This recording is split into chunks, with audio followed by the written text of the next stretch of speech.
Magluto po ako ngayon ng ginataang tilapia. Kuya, tulong mo nga ako.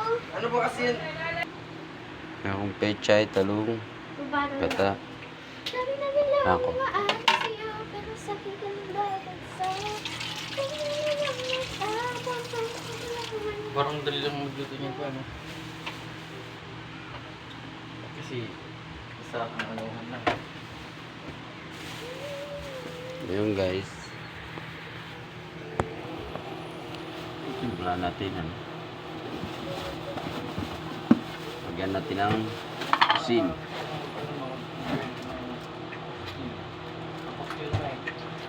Pastil na may kanin, 15 pesos. Or 20. Okay.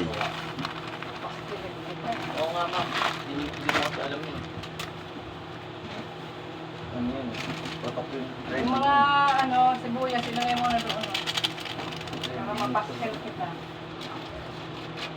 Ang pangit ang lasa eh. Ha? Pang ano kasi yun, kuya, Muslim?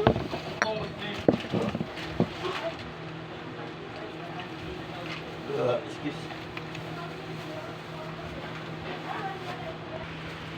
Tapos lagyan natin yung talong. Nasabi na. Ha? Ayan guys, nilagay ko po yung pechay. Ayun, nilagay ko yung talong ano. Ay, kumukulo na po. Tapos po natin maluto. Madali lang pong maluto yun guys. Ayan. Talong tsaka pechay with gata. Yan yung gata guys. Ano.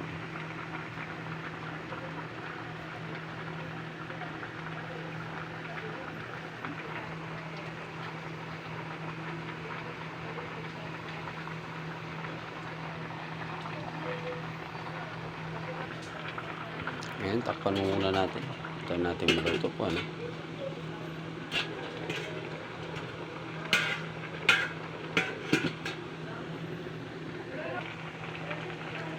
Yung guys, kukuha po tayo ng ano. Darak. Yan ano. Kutsara na po ako. Titikman ko kung malasa po ang ating ginagawang ginataang tilapia. Swak. Ayos guys. Yan po guys, ano. So, sabi. Ang sarap po ng ating ginataang tilapia. Para mag-absorb sa loob yung lasa. Para malasahan din yung sa tilapia. Yung gulay.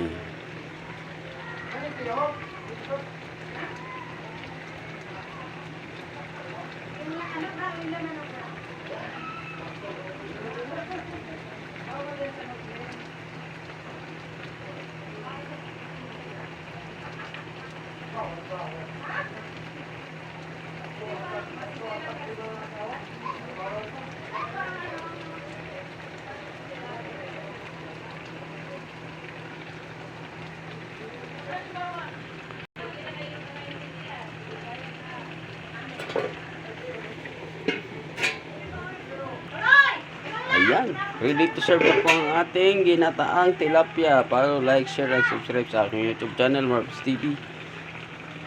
Guys, salamat, maraming salamat guys. Ayan, lutong-luto na po yan guys. Ayan, ready to serve na po yan. Grabe ang lasa po. Napakasarap. Bye bye guys.